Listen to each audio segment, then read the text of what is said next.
Баршаңызға қайырлы күн достар, менің арнама қош келдіңіздер. Бүгін менің арнамда рецепт емес, осындай үй жағдайында қолданылып жүрген кірленген қазандарды, ыдыстарды жуып тазалау әдісімен бөлісетін боламын. Бұл әдіс өте оңай және көп уақытты алмайды. Міндетті түрде қазандарыңызды осы әдіспен тазалап көріңіздер. Алдымен ыдыстарымыз батып тұратындай үлкенірек ыдысымызды алып, салқын суды құйып, отқа қоямыз.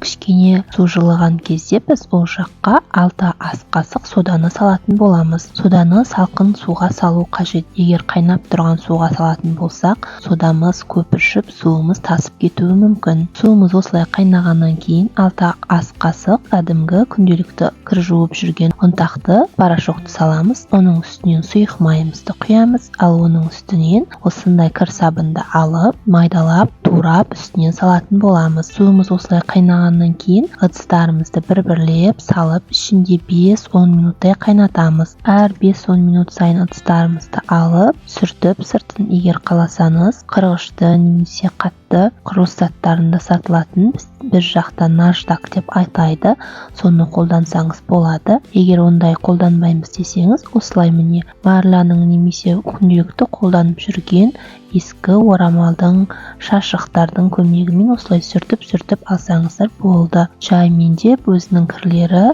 сап-сары болып, біздің орамалдарымызға, шашықтарымызға жағылатын болады.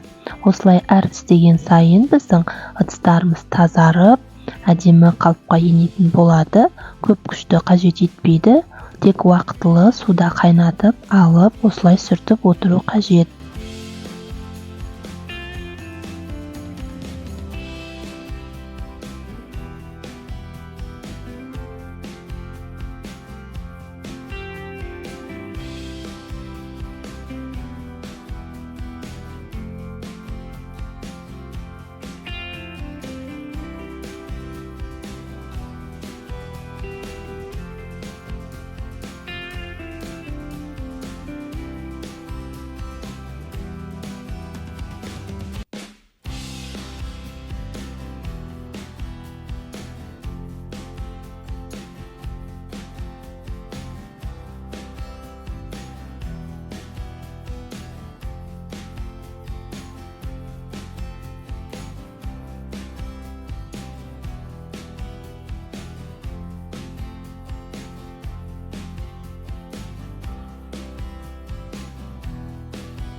Міне осылай барлығын сүртіп отырамыз.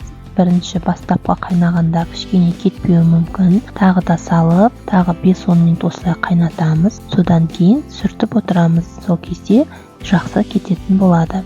Қазандарды да батырып осылай салып, сүртіп, барлығын тазалап аламыз. Егер сіздерде де осындай жақсы қазан кетірудің оңай жолдары болатын болса, комментария бөліміне қалдырып, өз ойларыңызды білдіріп кетсеңіздер болады. Міндетті түрде оқып, сол әдістерді мен де жасап көретін боламын. Менің арнама тіркеліп, лайк басып отырыңыздар. Алдағы уақытта тағы да жақсы видео рецепттерді шығаратын боламын.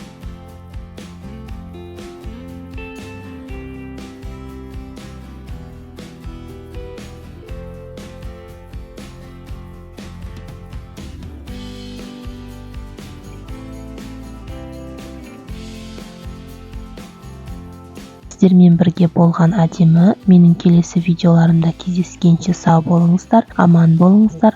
Осы әдісті міндетті түрде қолданып көріңіздер. Өз ойларыңызбен бөлісе отырыңыздар.